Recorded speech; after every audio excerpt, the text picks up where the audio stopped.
Bapak, Ibu, Saudara, dan anak-anak yang dikasihi Tuhan Yesus, atas nama Majelis Jemaat, saya menyampaikan selamat bertemu kembali dalam ibadah Minggu GKJW Jemaat Malang, tanggal 6 Juni 2021. Salam kasih dari Tuhan Yesus Kristus untuk kita sekalian. Memasuki minggu ketiga bulan kesaksian dan pelayanan, kita dihadapkan pada sebuah pertanyaan. Apa yang sudah kita lakukan pada bulan kesaksian dan pelayanan tahun 2021 ini? Pastinya Bapak, Ibu, dan Saudara peduli dengan apa yang sudah diprogramkan gereja kita. Lebih dari itu, sebagai umat percaya yang dikasihi Tuhan, tentunya kita terus bersaksi dan melayani tanpa pamrih. Demi kemuliaannya, karena Tuhan terlebih dahulu mengasihi kita. Bapak, Ibu, Saudara jemaat milik Tuhan, hari ini ibadah kita dilayani oleh Bapak Pendeta Legal Hendriawan SAG.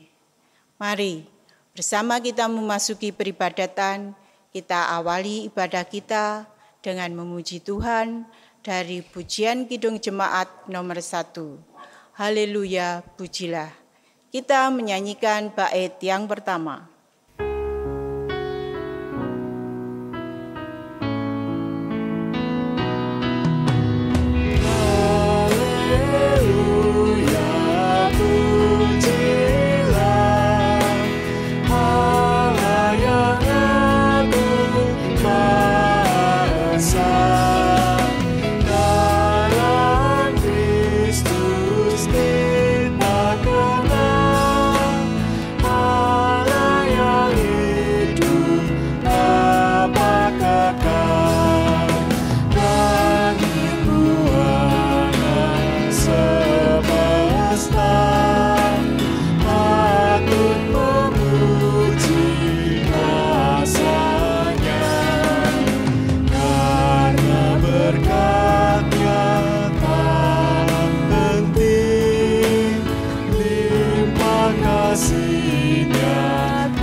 Jemaat kekasih Tuhan,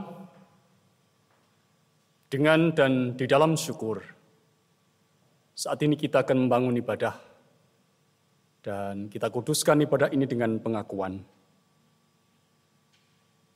Allah kita adalah Tuhan yang hidup. Ia adalah Allah yang berkarya di atas dunia yang sudah diciptakannya.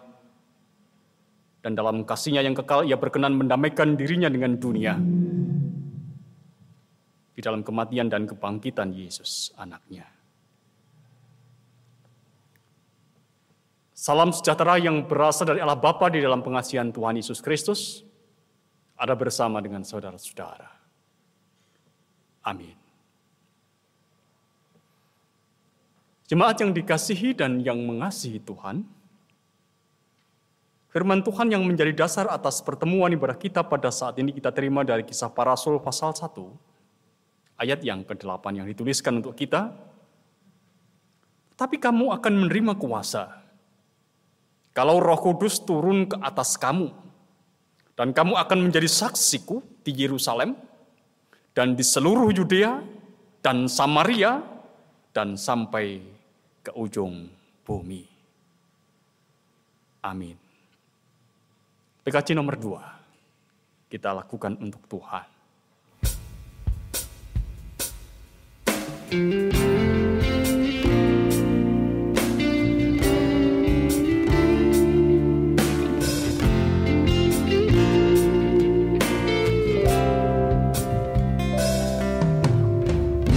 Mulia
Jemaat yang dikasihi dan yang mengasihi Tuhan, menjadi saksi Kristus di Yerusalem, di seluruh Yudea, di Samaria dan sampai ke ujung bumi. Itu adalah tugas yang melekat di dalam diri orang percaya. Tugas yang melekat di dalam diri kita. Bahwa setiap orang yang percaya kepada Yesus, dia harus menjadi saksinya. Mari kita bertanya dan melihat diri kita. Apakah aku sudah menjadi saksinya? Menjadi saksi Kristus. Dengan apa yang kita katakan? Dengan apa yang kita lakukan? Sejenak kalau kita merenungkan akan hal ini, Bapak, Ibu, dan saudara-saudara, kita menyadari, kita memang sudah belajar untuk menjadi saksinya. Tapi tak jarang kita gagal. Hidup kita justru sering menjadi batu sandungan, bukan menjadi saksi Kristus. Oleh karena itu mari bersama-sama kita menyadari akan keterbatasan diri kita. Kita menyadari akan kelemahan dan dosa kita, dan kita mengakuinya di hadapan Tuhan dan mohon pengampunannya. Dengan kita mengungkapkan satu pengakuan dari PKJ nomor 41 bait 1 dan 2.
Dia Allah kita mendengar apa yang menjadi ungkapan pengakuan dosa kita.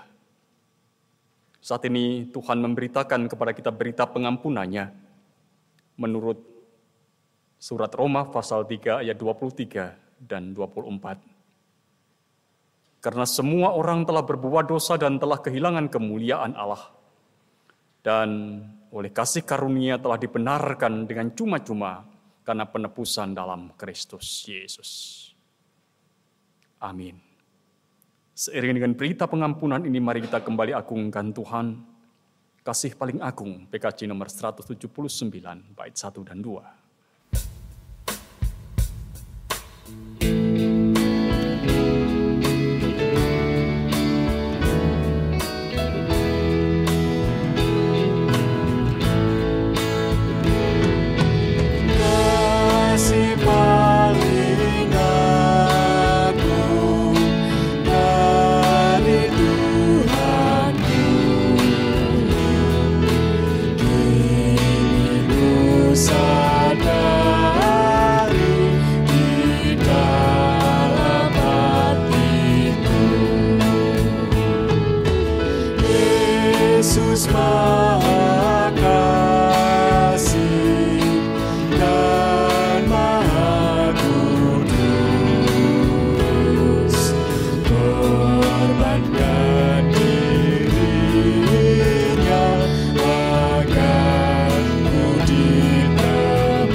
Alkitab akan dibacakan dan firman Tuhan akan diberitakan.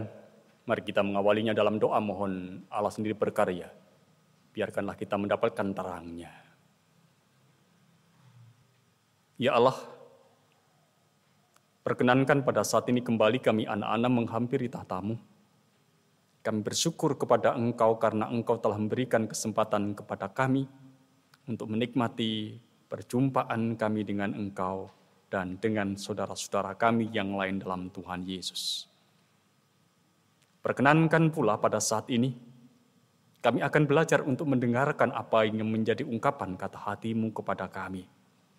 Supaya kami semakin dimampukan untuk mengerti apa yang menjadi suara Tuhan, suara yang memimpin, suara yang mengarahkan, suara yang meneguhkan, suara yang memberi hikmat, dan suara yang akan terus membawa kami hidup di dalam kebenaran. Kami sadar akan keterbatasan diri kami. Oleh karena itu, ya Allah Roh Kudus, Engkau yang akan mengurapi kami dengan kuasa-Mu. Supaya sekalipun kami ada dalam keterbatasan, Engkau akan berikan kesempatan bagi kami untuk tahu apa yang Engkau kehendaki dan mendengarkan apa yang menjadi kata hati-Mu. Bapa di sorga, pimpinlah kami yang mewartakan, dan pimpinlah pula kami yang mendengarkan, supaya sabda-Mu sungguh-sungguh akan bermakna bagi kami, menumbuhkan iman kami, dan tak akan kembali kepada Engkau dengan sia-sia. Karena Tuhan, pada saat Engkau bersabda atas kami, kami mendengarkannya dalam nama Tuhan Yesus. Amin.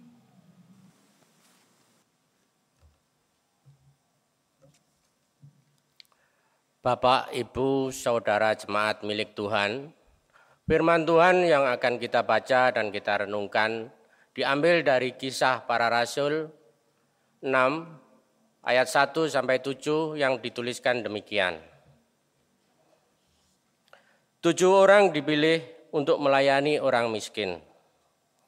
Pada masa itu, ketika jumlah murid makin bertambah, timbullah sungut-sungut di antara orang-orang Yahudi yang berbahasa Yunani terhadap orang-orang Ibrani, karena pembagian kepada janda-janda mereka diabaikan dalam pelayanan sehari-hari. Berhubung dengan itu, ke-12 rasul itu memanggil semua murid berkumpul dan berkata, "Kami tidak merasa puas karena kami melalaikan firman Allah untuk melayani meja. Karena itu, saudara-saudara, pilihlah 7 orang dari antaramu yang terkenal baik dan yang penuh roh dan hikmat, supaya kami mengangkat mereka untuk tugas itu. Dan supaya kami sendiri dapat memusatkan pikiran dalam doa dan pelayanan firman." Usul itu diterima baik oleh seluruh jemaat. Lalu mereka memilih Stefanus, seorang yang penuh iman dan Roh Kudus, dan Filipus, Prokorus, Nikanor, Timon, Parmenas, dan Nikolaus, seorang penganut agama Yahudi dari Antioquia. Mereka itu dihadapkan kepada rasul-rasul, lalu rasul-rasul itu pun berdoa dan meletakkan tangan di atas mereka. Firman Allah makin tersebar dan jumlah murid di Yerusalem makin bertambah banyak. Juga sejumlah besar imam menyerahkan diri dan percaya. Demikianlah kesaksian firman Tuhan. Yang berbahagia adalah setiap orang yang mendengar dan memelihara firman Tuhan ini dalam hati dan hidupnya. Amin.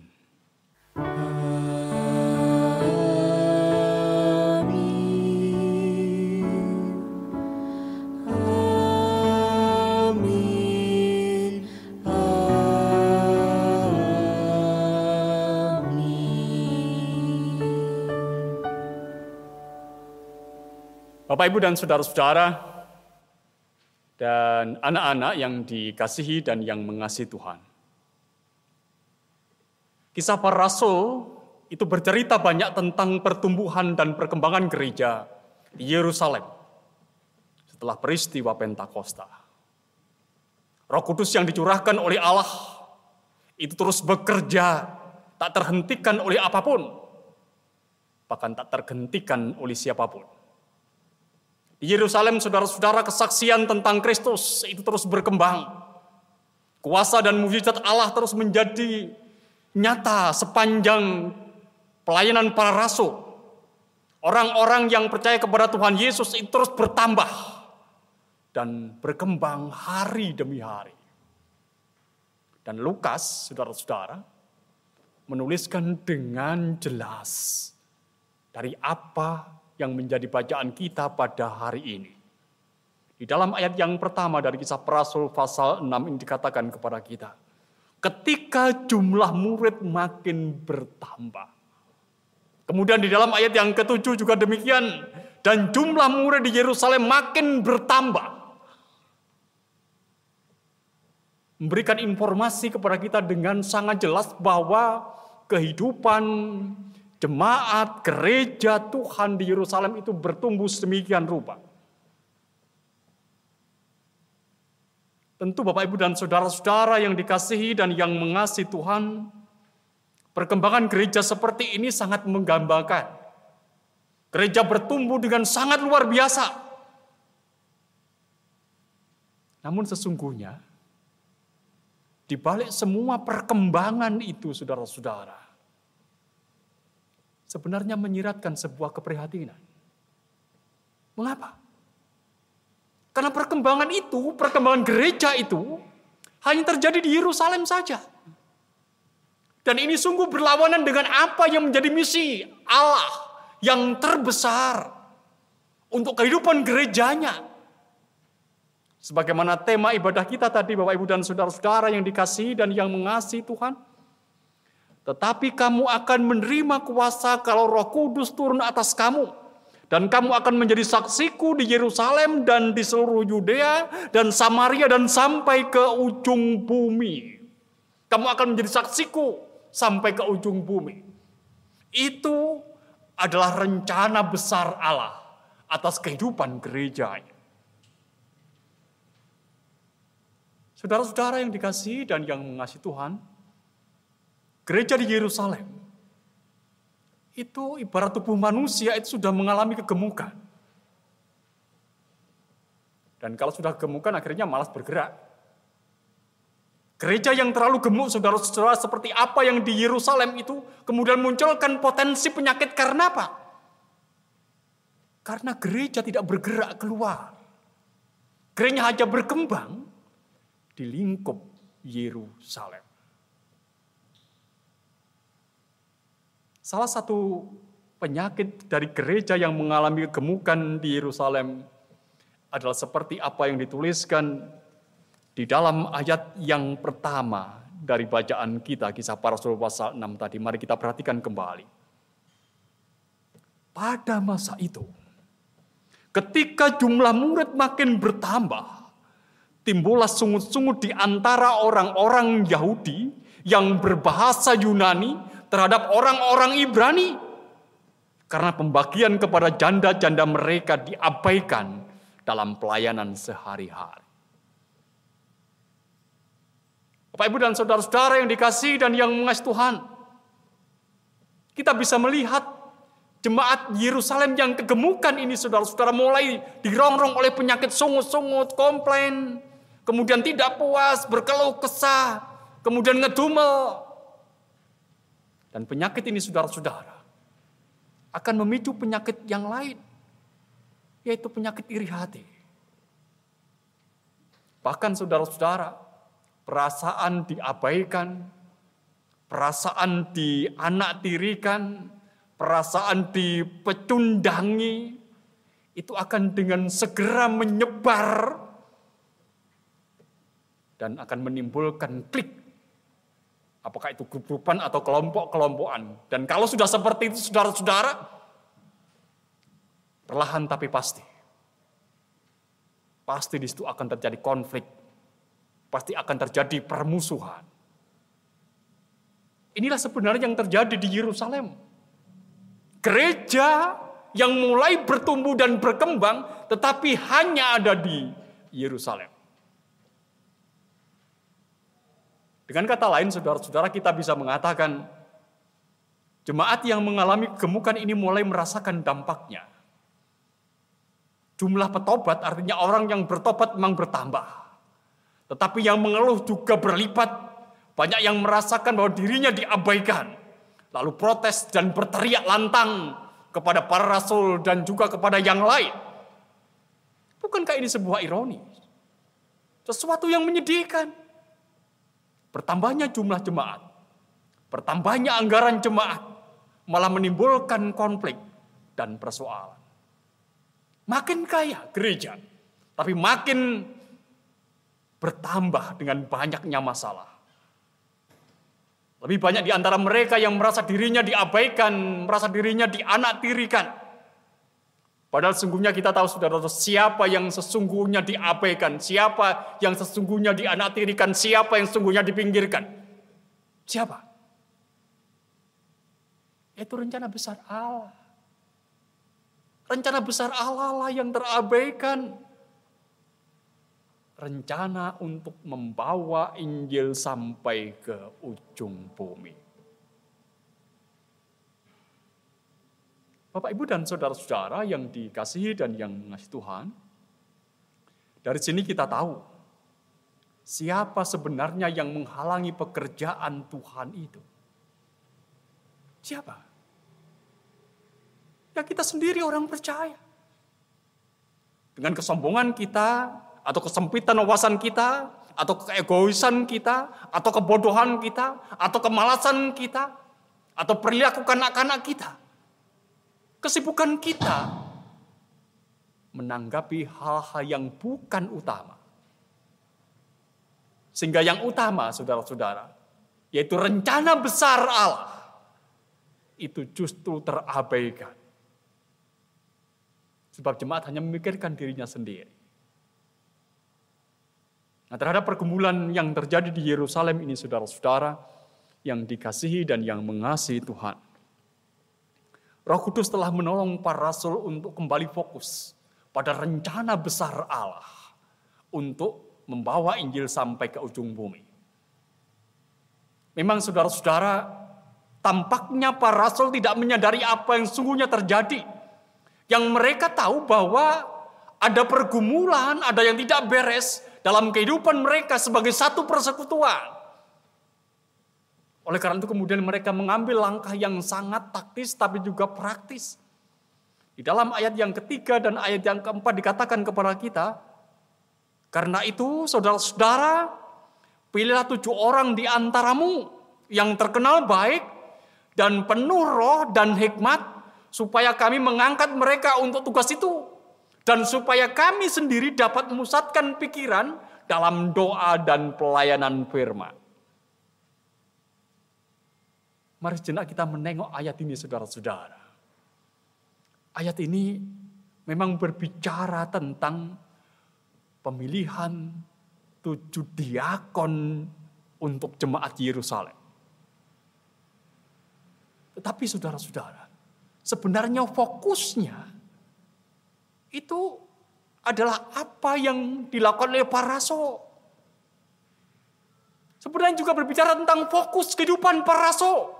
Sehingga pada saat itu para rasul mengatakan begini, supaya kami bisa berdoa dan memberitakan firman. Jadi Roh Kudus saudara-saudara telah memberi kepekaan nurani kepada para rasul. Untuk apa? Untuk kembali fokus pada rencana besar Allah. Membawa Injil sampai ke ujung bumi. Sedangkan pemilihan 7 diakon jemaat itu adalah langkah konkret yang diambil untuk membantu gereja dalam pelayanan yang pada akhirnya bisa bergerak keluar Yerusalem. Itulah sebabnya saudara-saudara, 7 diakon ini, artinya 7 diakon terpilih ini, sebenarnya tugas mereka sebagai diakon tidak begitu menonjol. Atau dalam paparan Lukas tidak begitu ditonjolkan. Mengapa? Karena nampaknya Lukas ingin memperkenalkan bahwa di antara 7 diakon ini adalah orang-orang yang kemudian membawa gereja kembali kepada fokus yang benar, yaitu kepada rencana besar Allah untuk membawa Injil sampai ke ujung bumi. Terutama untuk 2 orang pribadi yang disebut namanya, yaitu Stefanus dan Filipus. Jadi kita bisa mengatakan begini, Stefanus dan Filipus, melalui mereka inilah gereja Yerusalem yang jalannya menyimpang dari rencana besar Allah, itu dikembalikan ke jalur yang benar. Gereja bergerak keluar Yerusalem. Bapak, Ibu, dan saudara-saudara yang dikasihi dan yang mengasihi Tuhan, gereja di Yerusalem telah memilih orang-orang terbaiknya untuk melayani Tuhan sebagai diakon. Mereka yang memilih berarti mereka mau terlibat untuk memberikan kontribusi positif atas pergumulan yang dihadapi oleh gereja Tuhan yang berada di Yerusalem. Tentu mereka menyadari bahwa gereja di Yerusalem itu ada rumah besar bersama yang harus dipelihara dan dijaga kehidupannya. Kemudian saudara-saudara, dari sisi mereka yang terpilih, memang tak diceritakan bagaimana proses pemilihan terjadi. Tetapi terpilihnya 7 orang diakon menjadi petunjuk jelas bahwa ada cukup orang-orang yang menyediakan diri untuk dipilih. Jadi sekali lagi ditekankan di sini bahwa terpilihnya 7 diakon ini menunjukkan kepada kita ada cukup orang-orang yang menyediakan dirinya untuk dipilih. Ada cukup tersedia pribadi-pribadi yang mau menyerahkan dirinya untuk melayani sesuai dengan apa yang menjadi kebutuhan gereja Tuhan di Yerusalem. Ini ide yang ingin disampaikan kepada kita melalui bacaan kita. Bapak, Ibu, dan saudara-saudara yang dikasihi dan yang mengasihi Tuhan, sebagai jemaat, sebagai Gereja Kristen Jawetan Jemaat Malang, kita ini juga akan memilih. Di tahun ini kita akan memilih. Memilih apa? Kita akan memilih penatua dan diaken jemaat yang akan melayani Tuhan melalui gereja kita untuk periode tahun 2022 sampai 2024. Proses sudah dimulai dan akan segera berjalan. Ini memang agenda rutin tahunan kita, iya. Agenda rutin tahunan jemaat. Tetapi sesungguhnya pemilihan ini juga sebagai cara Tuhan untuk memastikan bahwa misi menjangkau ujung bumi itu terus dilakukan oleh gerejanya melalui kehidupan pelayanan kita di jemaat di KJW Malang ini. Dan memilih itu berarti kita mau terlibat untuk memikirkan keberadaan kehidupan jemaat Tuhan. Sebagaimana jemaat di Yerusalem telah memilih, mereka mau terlibat, merasakan bagaimana pergumulan yang ada di jemaat Yerusalem. Mereka kemudian memilih sebagaimana apa yang diungkapkan oleh para rasul. Sekarang pilihlah 7 orang di antara kamu yang baik, yang berhikmat, yang penuh roh. Kita akan melakukan itu. Nah, sebenarnya memilih itu menjadi bagian dari tanggung jawab kita sebagaimana jemaat di Yerusalem. Nah, selanjutnya Bapak, Ibu, dan saudara-saudara, di Yerusalem atau di jemaat di Yerusalem itu dengan jelas diungkapkan kepada kita tersedia banyak orang, tersedia cukup mereka yang mau bekerja untuk melayani Tuhan, untuk dipilih. Artinya, ada banyak orang yang bersedia untuk dipilih. Melihat pergumulan dan persoalan yang muncul di tengah-tengah jemaat, mereka mau. Dan diungkapkan dengan sangat jelas 7 orang. Ini bisa menunjuk jumlah yang memang 7, tetapi juga bisa menunjuk kepada tersedianya cukup orang-orang yang mau dipilih. Untuk apa? Untuk mau memikirkan kehidupan jemaat di Yerusalem yang pada saat itu berhenti hanya di Yerusalem, tapi tidak bergerak keluar. Mari kita bertanya pada diri kita. Bertanya pada diri kita masing-masing. Dan melihat pada diri kita masing-masing. Kalau di Yerusalem, Bapak, Ibu, dan saudara-saudara, Roh Kudus itu bekerja dalam nurani mereka. Nurani orang-orang percaya yang kemudian nurani itu membuat mereka pada akhirnya menyediakan dirinya untuk melayani Tuhan di Yerusalem. Dengan menjadi diakon. Apakah juga kita mampu mendengarkan suara Roh Kudus di dalam diri kita, dalam hati kita, yang minta kita untuk apa? Untuk berani. Berani apa? Berani dipilih. Melayani Tuhan dalam kehidupan pelayanan Tuhan di jemaat di KJW Malang ini, yang sebenarnya merupakan bagian dari apa yang direncana Tuhan, membawa Injil itu sampai ke ujung bumi. Bapak, Ibu, dan saudara-saudara, memilih dan dipilih itu adalah bagian dari kehidupan pelayanan kita. Jemaat di Yerusalem telah memberikan teladan. Hanya kembali kepada persoalan dan pergumulan kita. Beranikah kita menyediakan diri? Sehingga pada akhirnya seperti yang tadi di Yerusalem, di sini cukup banyak dan cukup tersedia mereka yang bersedia dipilih untuk turut terlibat dalam kehidupan pelayanan di sini. Itu tugas yang harus kita lakukan di tahun ini. Nah, dalam konteks yang lebih sempit, Bapak, Ibu, dan saudara-saudara yang dikasihi dan yang mengasihi Tuhan, kita masih ada di bulan kesaksian dan pelayanan. Kita masih ada di bulan Kespol. Dan semua bentuk kegiatan yang sudah kita lakukan, apa kita membangun komunitas virtual kita, doa bersama kita dengan topik-topik yang sudah ditetapkan, perkunjungan pastoral kita, berbagi bibit tanaman kita, ataupun juga pengolahan sampah, kerja bakti dan bakti sosial kita, itu sebenarnya adalah upaya kita untuk apa? Untuk menjadi saksi Kristus. Upaya untuk membawa Injil Kristus sampai ke ujung bumi. Dalam konteks Injil, Bapak, Ibu, dan saudara-saudara, ujung bumi memang menyentuh apa yang disebut dengan pemerintah kota Roma.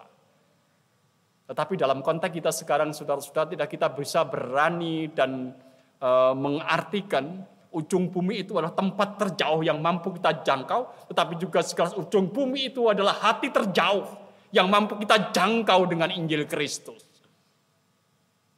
Tidak kita berani melakukan itu. Dan semua upaya yang sudah kita lakukan melalui bulan kesaksian dan pelayanan, biarkanlah itu menjadi kesaksian yang sungguh nyata bahwa kita mampu belajar untuk menjangkau ujung bumi.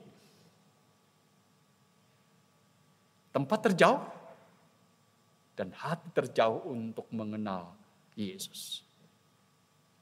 Oleh karena itu, saudara-saudara, kita patut bersyukur untuk semua yang terlibat dalam bulan kesaksian dan pelayanan ini. Dan biarkanlah sukacita Kristus ada dalam kehidupan kita. Dengan melakukan kegiatan ini sebenarnya kita telah memilih. Memilih untuk apa? Memilih untuk turut terlibat mewartakan Injil Kristus sampai ke ujung bumi. Saudara-saudara, Tuhan bikin rancangan atas hidup kita. Mari kita melakukannya dengan sukacita. Kalau Tuhan memilih kita, terimalah dengan sukacita.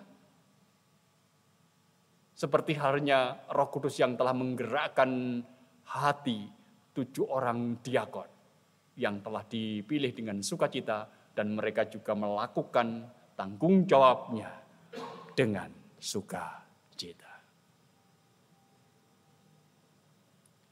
Amin. Kita mengambil saat teduh.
Jemaat yang dikasihi dan mengasihi Tuhan Yesus, mari bersama kita bangkit berdiri.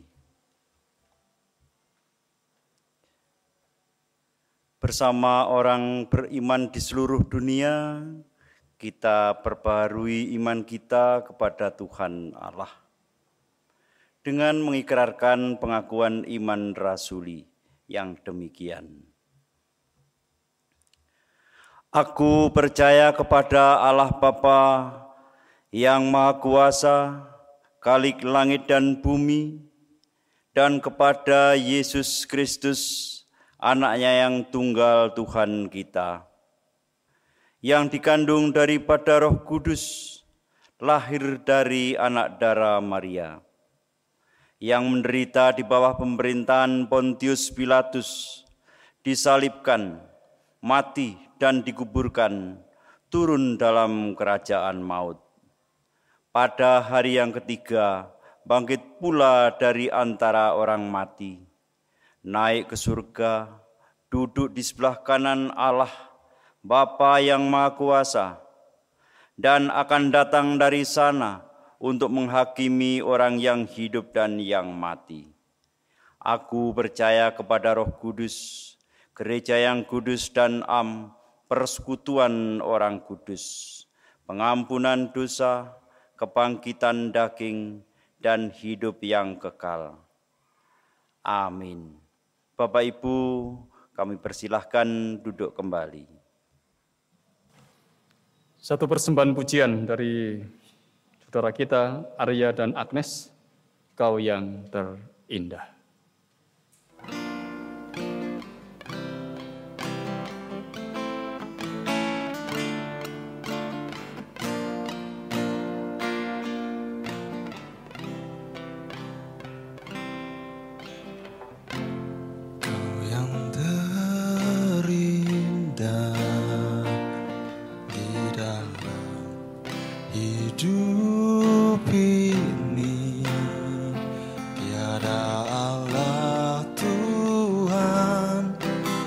Seperti Engkau, besar perkasa penuh kemuliaan.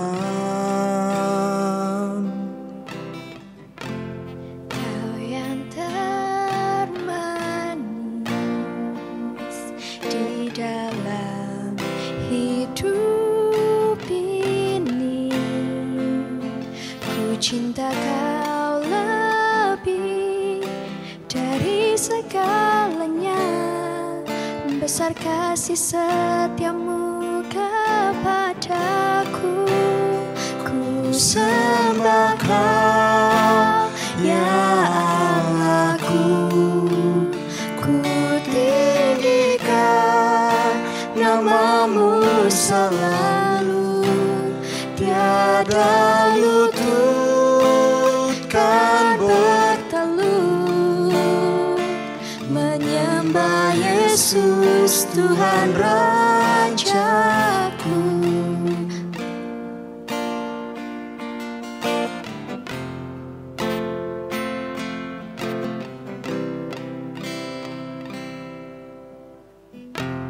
Kau yang termanis di dalam hidup ini, ku cinta Kau lebih dari segalanya. Besar kasih setiamu kepadaku, Ku sembah Kau ya Allahku, ku tinggikan namamu selalu, tiada lutut kan bertelut menyembah Yesus Tuhan Rajaku. Ku sembah Kau ya Allahku, ku tinggikan namamu selalu, semua lidah kan mengaku Engkaulah Yesus Tuhan Rajaku. Engkaulah Yesus Tuhan Rajaku.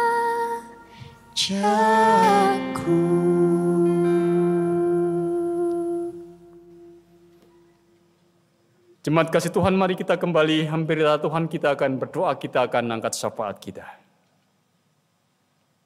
Bapa yang di sorga, perkenankan pada saat ini kembali kami anak-anak menghampiri tahta-Mu. Kami bersyukur kepada Engkau karena Engkau telah menyertai kami sepanjang kami membangun ibadah ini. Kami boleh menikmati perjumpaan kami dengan Engkau dan dengan saudara-saudara kami yang lain dalam Tuhan kami Yesus Kristus. Dan biarkanlah perjumpaan bermakna bagi kami, memampukan kami untuk semakin bertumbuh dalam pengenalan kami akan Engkau sebagai Tuhan dan Juru Selamat kami dalam Kristus Yesus. Terima kasih Tuhan kalau Engkau juga telah memberitakan firman-Mu atas kami. Apa yang boleh kami terima, biarkanlah itu kami akan lakukan dalam kehidupan keseharian kami. Mengingatkan kepada kami masing-masing supaya kami anak-anak-Mu tidak hanya menjadi pewarta, tidak hanya menjadi pendengar tapi pelaku atas firman-Mu itu. Terima kasih ya Tuhan jika Engkau mengingatkan kepada kami bahwa saatnya seperti halnya yang terjadi di jemaat Yerusalem, bahwa jemaat telah memilih dan jemaat ada yang mau dipilih untuk melayani Tuhan. Demikian pula halnya dengan kami di GKJ Malang ini, yang akan menjalani proses pemilihan penatua dan diaken jemaat. Oleh karena itu, Engkau yang akan menggerakkan setiap hati sebagaimana Roh Kudus yang telah berbisik dalam hati mereka yang berada di Yerusalem untuk mau bersedia melayani Engkau di Yerusalem, maka itu juga biarkanlah terjadi atas jemaat Tuhan di jemaat Malang ini. Kami percayakan semuanya itu dalam naungan tangan kasih Tuhan. Dan kami percaya dengan apa yang sudah Engkau wartakan, maka kami akan belajar untuk sungguh-sungguh menghayatinya. Supaya sekali lagi kami tak menjadi pendengar, tak hanya menjadi pewarta, tetapi juga pelaku atas firman-Mu itu. Perkenankan pada saat ini kami berdoa untuk kehidupan jemaat Tuhan, Engkau yang akan berkati setiap keluarga yang menjadi umat-Mu. Berkatilah pekerjaan, berkatilah keluarganya, berkatilah relasinya satu dengan yang lain. Supaya setiap keluarga pada akhirnya juga boleh mengalami berkat Tuhan yang cukup dan terus bersyukur atas berkat yang Engkau berikan itu. Dan hidup keluarganya pun akan terus bertumbuh di dalam Tuhan. Mampukan setiap anggota keluarga untuk berelasi yang baik satu dengan yang lain. Menjadi sarana bagi dunia untuk mengenal kebaikan relasi di antara kami sebagai orang yang percaya. Dan dengan relasi itu biarkanlah dunia akan semakin boleh mengenal relasi yang baik antara Tuhan kami Kristus dan jemaatnya. Dan itu juga yang akan mengundang setiap orang untuk pada akhirnya akan terus belajar untuk mengenal Engkau sebagai Tuhan dan Juru Selamat kami. Bapa di sorga, perkenankan kami juga berdoa untuk kehidupan pelayanan yang ada di jemaat Malang ini. Tuhan yang akan memimpin, Tuhan yang menyertai, Engkau yang akan memberikan kekuatan, memberikan kemampuan, dan memberikan roh ketulusan kepada penatua dan diaken jemaat untuk melayani Engkau dalam tugas yang harus diembannya. Kami percaya ya Allah, Engkau adalah Allah kami yang baik yang akan perlengkapi mereka semua. Sehingga kalau toh ada pergumulan terkait dengan kehidupan pelayanan kami, maka sungguhnya Engkau akan menolong kami dan kami boleh mengatasinya hanya karena kuasa Roh Kudus yang Engkau curahkan atas kami. Bapa di sorga, perkenankan pada saat ini kami berdoa untuk anak-anak Tuhan yang berada di bangku pendidikan. Engkau yang akan senantiasa menyertai dan memimpin mereka, mengarahkan hidupnya supaya mereka memiliki semangat untuk belajar meraih yang terbaik bagi diri mereka dan masa depan mereka sesungguhnya ada di dalam tangan Tuhan. Mereka, anak Tuhan yang membutuhkan teman hidup, membutuhkan pekerjaan, kami juga berdoa kepada Engkau supaya Engkau sendiri yang akan senantiasa menopang, menyertai, dan Engkau yang akan mengarahkan, bahkan setiap orang akan Engkau berikan kekuatan untuk berusaha sungguh-sungguh, sampai pada akhirnya mereka mendapatkan apa yang menjadi impian harapan mereka, karena di situ Engkau menyatakan kebaikan-Mu. Berdoa pula pada saat ini, ya Tuhan, untuk setiap usaha yang dilakukan oleh jemaat-Mu. Usaha yang itu menopang kehidupan mereka. Engkau yang akan berkatinya supaya melalui setiap usaha dalam pekerjaan itu, maka jemaat-Mu akan boleh mengatakan cukup berkat Tuhan, bahkan melimpah. Jemaat Tuhan yang pada saat ini ada dalam sakit, kami mengingat Bapak Ibu Matsari, Ibu Nani Taryadi, Bapak Satono,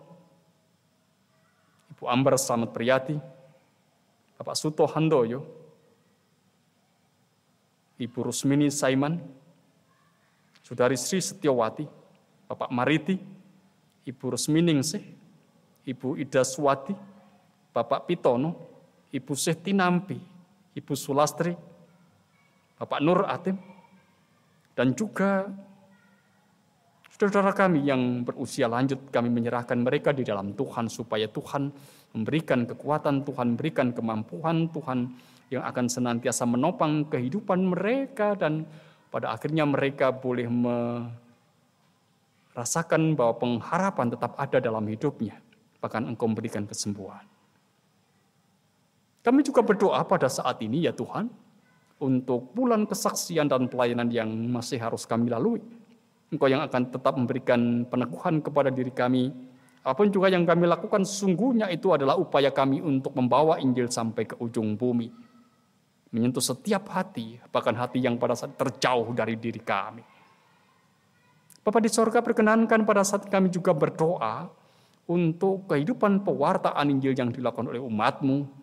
Engkau yang akan menopang dan menyertai, supaya Injil-Mu pada akhirnya boleh disampaikan, diwartakan, dan setiap orang akan tergerak untuk mengenal Kristus sebagai Tuhan dan Juru Selamat kami.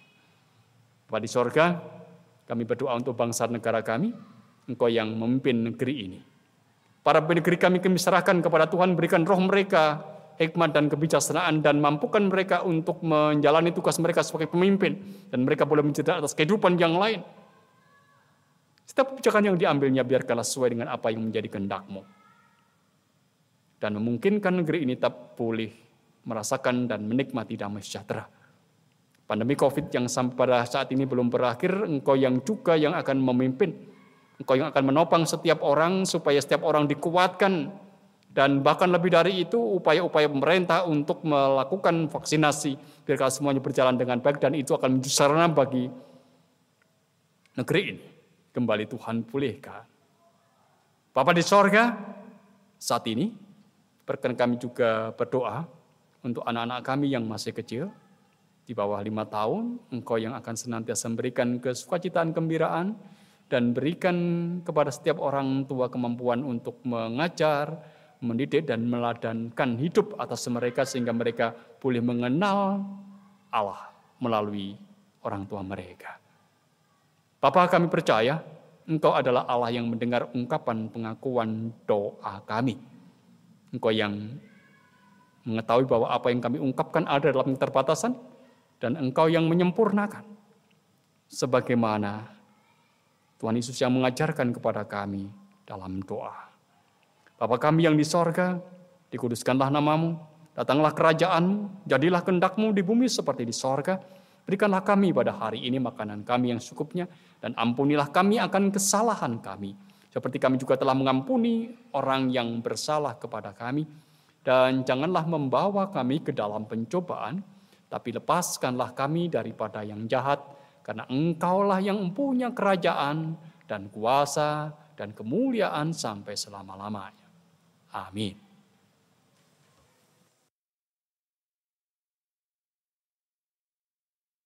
Saudaraku yang mengasihi dan dikasihi Tuhan, ketika Tuhan memilih kita dan mengutus kita menjadi umat-Nya, tentunya Tuhan juga melengkapi kita dengan Roh Kudus. Hal ini benar dan nyata, agar setiap kita yang bersaksi dan melayani Tuhan tetap dalam bimbingannya, sehingga kaki kita tidak terantuk batu, mata kita tidak terkecoh kebiar duniawi, dan hati kita tetap terpelihara dan diteguhkan oleh kasih-Nya. Oleh karena itu, mari kita naikkan syukur kita kepada Tuhan dengan menyerahkan persembahan kepada-Nya. Seperti firman Tuhan yang tertulis dalam 1 Korintus 1 ayatnya yang keempat sampai kelima, Aku senantiasa mengucap syukur kepada Allahku karena kamu atas kasih karunia Allah yang dianugerahkannya kepada kamu dalam Kristus Yesus. Sebab di dalam Dia kamu telah menjadi kaya dalam segala hal, dalam segala macam perkataan dan segala macam pengetahuan. Bersamaan dengan kita mengumpulkan persembahan, kita memuji Tuhan dari Kidung Jemaat 235. Kita pujikan bait pertama dan kedua. Ku dengar berkat-Mu turun.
Untuk menyerahkan persembahan kita. Kami semakin menyadari Tuhan, bila kasih-Mu selalu menyertai hidup kami. Kami semakin mengerti, Roh-Mu mendampingi dan membimbing kami dalam setiap kesaksian kami maupun pelayanan kami. Karena itu kami bersyukur dan berterima kasih atas kasih dan anugerah-Mu ini, yang kami ungkapkan dengan menyerahkan persembahan kepada Engkau. Terimalah ya Tuhan persembahan kami, walaupun tidak setimpal dengan kasih dan anugerah-Mu yang agung. Terimalah dan berkatilah persembahan kami, agar menjadi kudus dan layak untuk pelayanan di gereja kami, dan bermanfaat untuk mewujudkan kemuliaan nama Tuhan. Kami juga memohon, untuk setiap pribadi yang Tuhan utus mengelola persembahan ini, kiranya Tuhan berkati dengan roh hikmat dan kebijaksanaan dan rasa takut akan Tuhan. Kami juga bersyukur dan terima kasih atas firman-Mu yang sudah diberitakan. Berkati setiap kami yang mendengarkan firman-Mu, agar kami dapat bersaksi dan melayani seturut dengan kehendak-Mu. Tuhan, demikian ungkapan rasa syukur kami, permohonan dan doa kami yang kami mohon hanya di dalam pengasihan Tuhan kami Yesus Kristus. Amin. Jemaat kasih Tuhan, kita akan mengakhiri ibadah kita. Kita akan kembali dalam kehidupan keseharian kita. Ingatlah bahwa Engkau diutus untuk membawa Injil sampai ke ujung bumi. Dengan pertama-tama, marilah kita menengok nurani kita masing-masing yang berbisik pada diri kita, supaya kita mau untuk melayani Dia untuk membawa Injilnya sampai ke ujung bumi. Tuhan pimpin anak-Mu.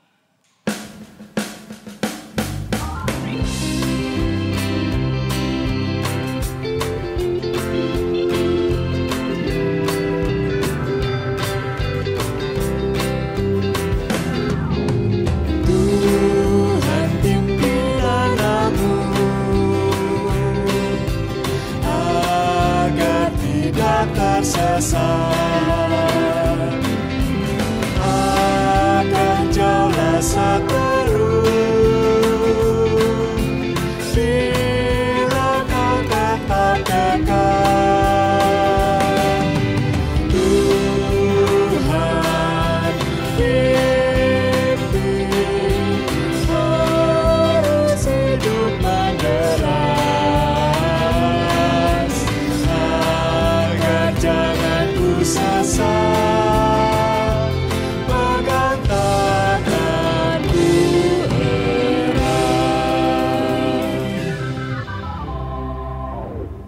Sudahlah dari pertemuan ibadah kita, terimalah berkat Tuhan Allah di dalam nama Bapa, Putra, dan Roh Kudus yang menjadi sumber dari segala berkat, sumber dari segala keselamatan, kekuatan, kesentosaan, beserta dengan saudara-saudara jemaatnya saat ini dan selamanya. Amin.